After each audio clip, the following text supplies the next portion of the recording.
Welcome to The Shift, where I talk to some exceptional leaders and founders from government to Fortune 500 companies to purposeful startups in hopes that you can benefit from their stories, their wisdom and their mistakes so you can sharpen or maybe shorten your leadership journey. Today, I'm joined by Laura Mears, entrepreneur, business owner, co-founder of Salmon Swimming. Today, we're going to dig into her shift from rescuer to wise guide, the sport lessons that shaped her strategy, how she balances business and family and self-leadership.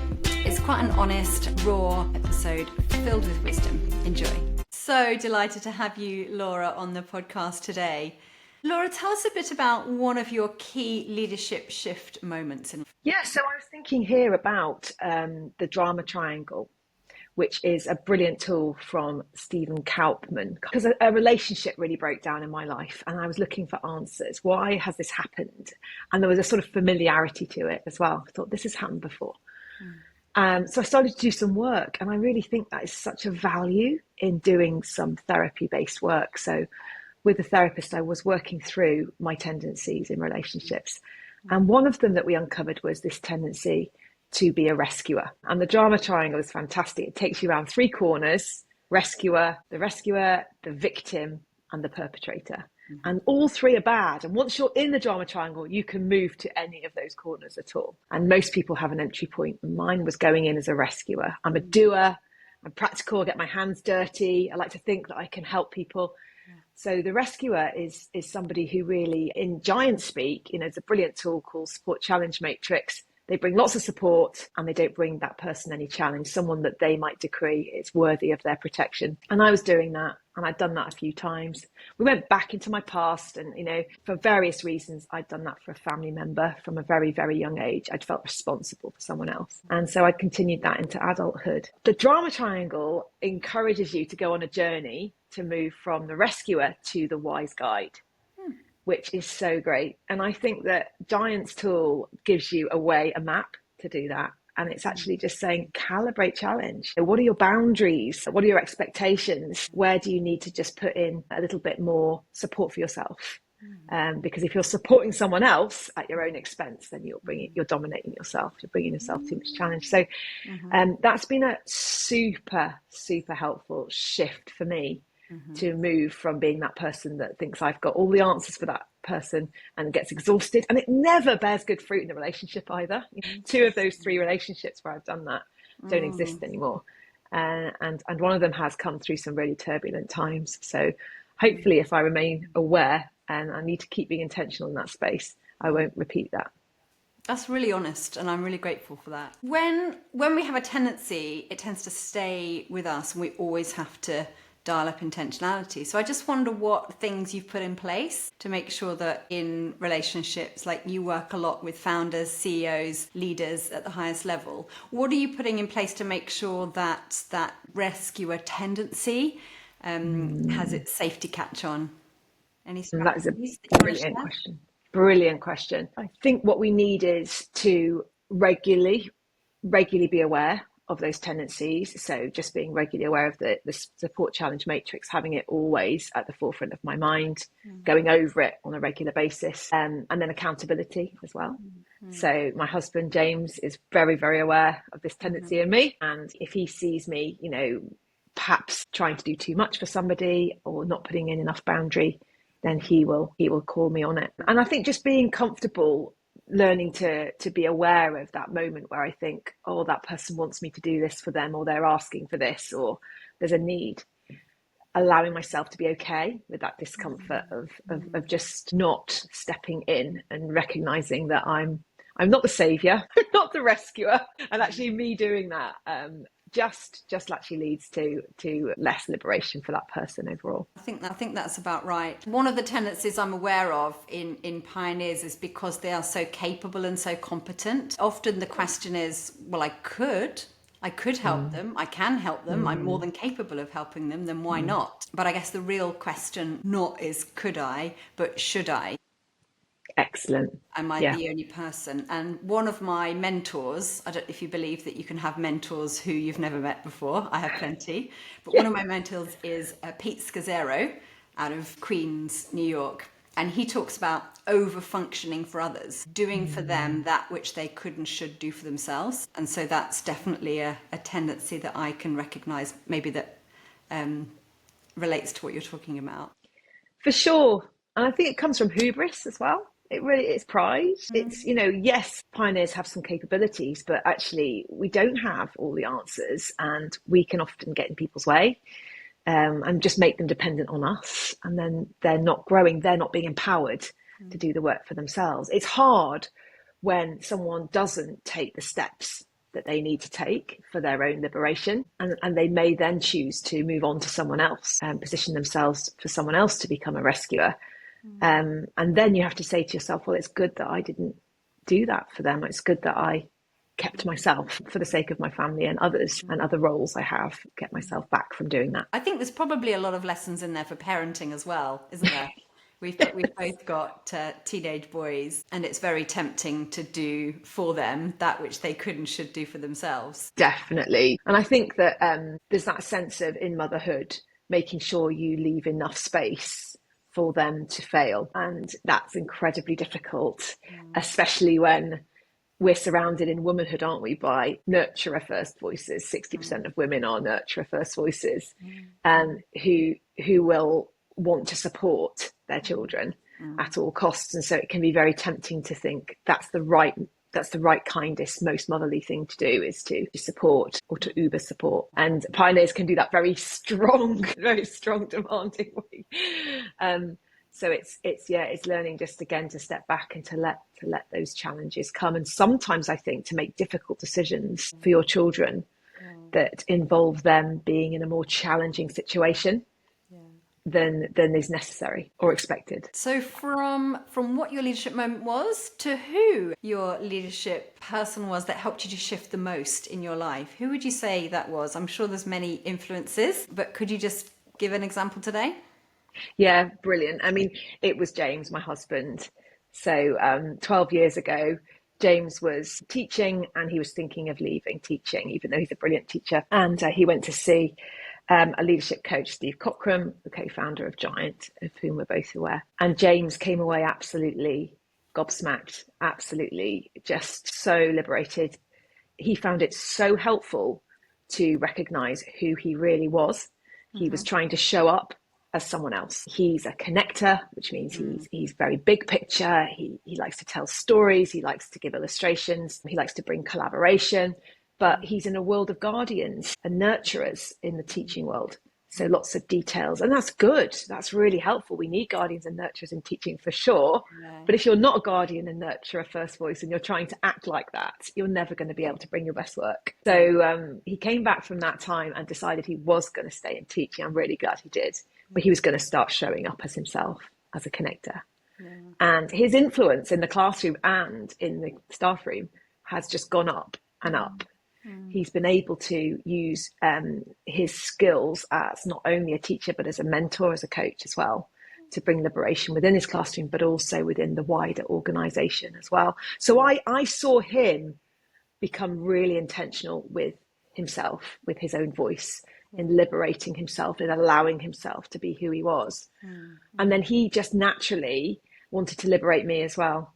So he gave me the 5 Voices book to read, and I read it, and I discovered that, oh my word, I am a pioneer voice, which is and I'm in 1% of women as a pioneer guardian in the world, which makes so much sense to me. And it was brilliant. And it was at a time when my main role was bringing up our 2 young sons at the time.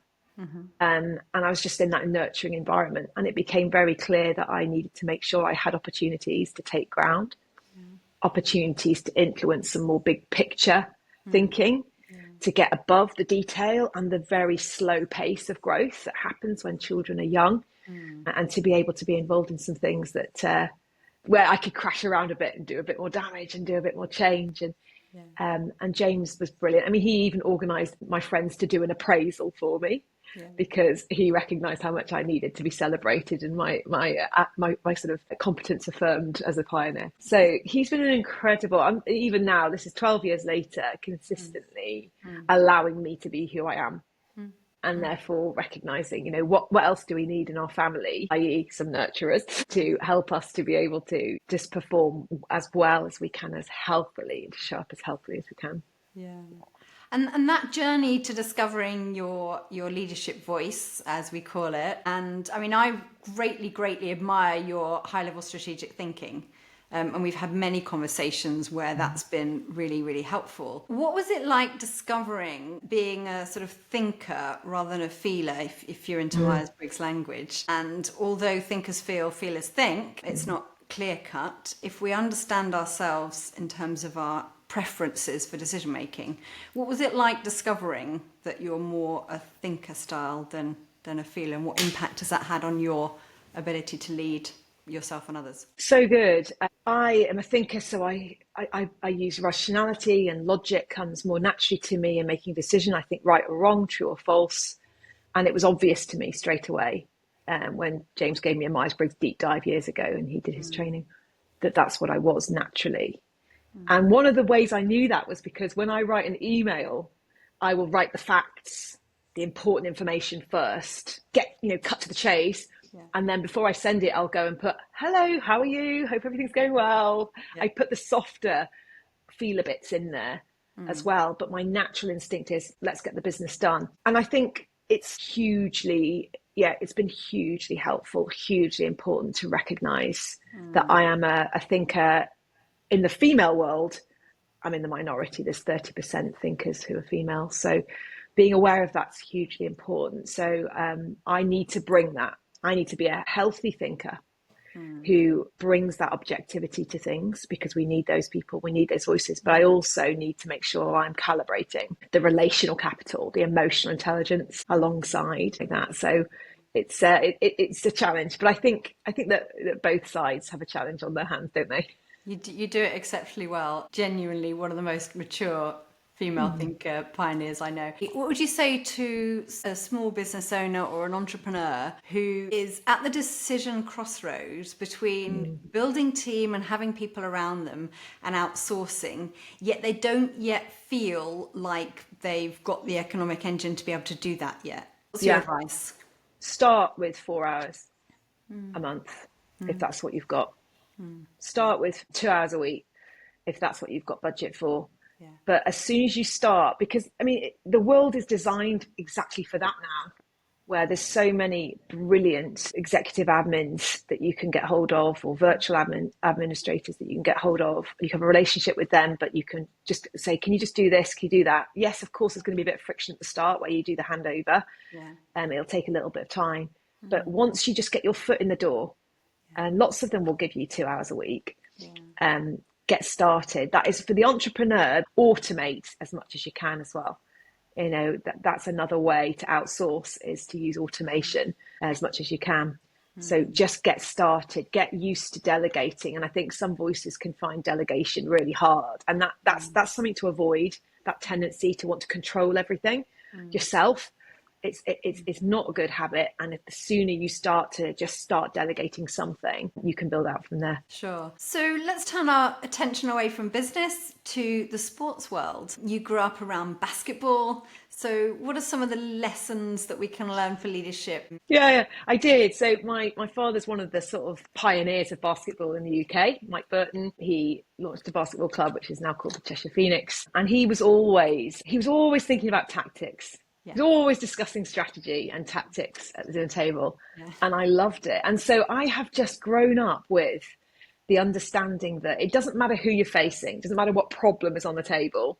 If you've got the right tactics, you can win. And this is what I love about the pioneer voice, is it's positive, it's optimistic, it's not daunted. It's David and Goliath, it's going, that's fine. And I've seen it play out. I've seen it work out. The Cheshire Phoenix had a brilliant season, just season before last, I think it was, where they literally won the league. They beat the top London, who were on a 5 million budget on their 130,000 budget.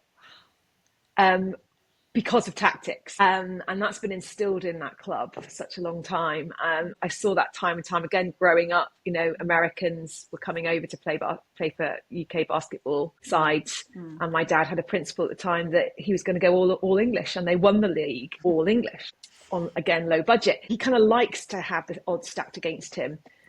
Sort of really, he could have gone and made loads and loads of money, but what he's done is actually built something that he's really proud of in his local community, because he's got a wife who's a nurture guardian and has never gone after monetary gain. So I've seen how he has used those pioneering gifts, not perfectly, definitely not perfectly. Definitely there's been some relational fallout at times, but he's still going, he's still doing it.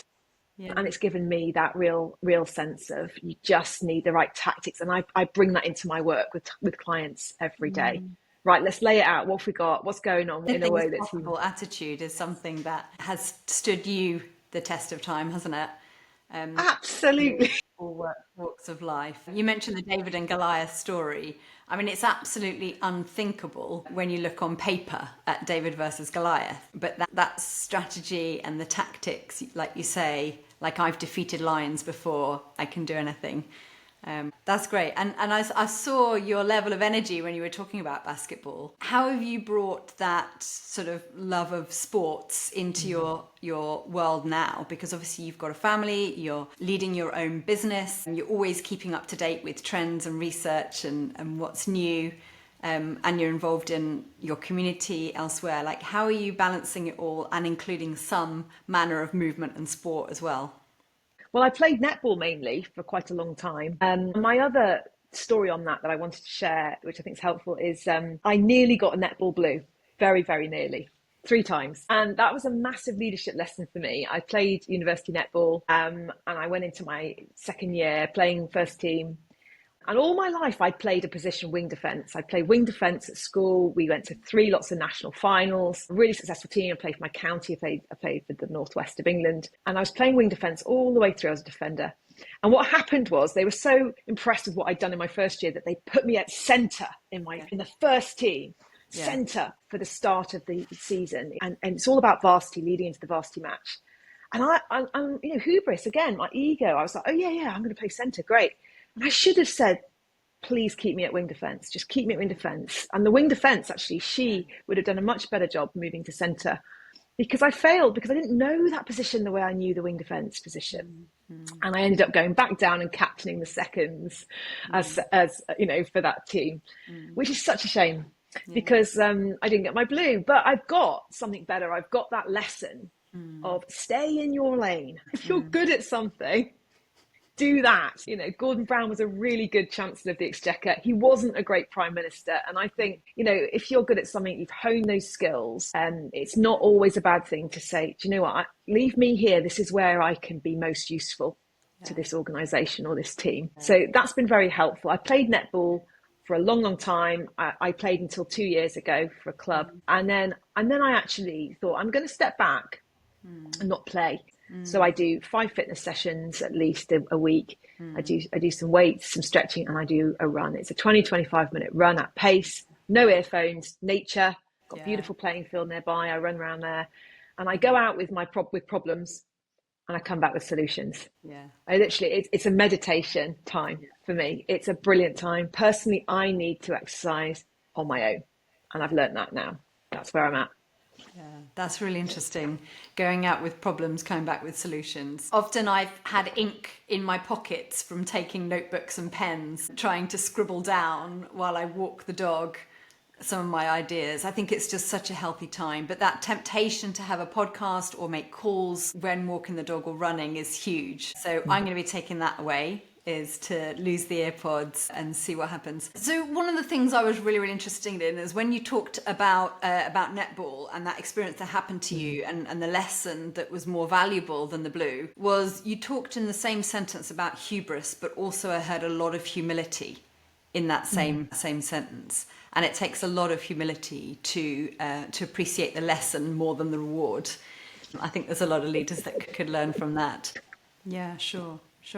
And what about some of your work with heads of school and those that are heading up education? What are some of those leadership skills that you spend your time on? Yeah, great question. The healthy heads that I work with, the healthy CEOs of educational organisations I work with, are willing to be self-aware.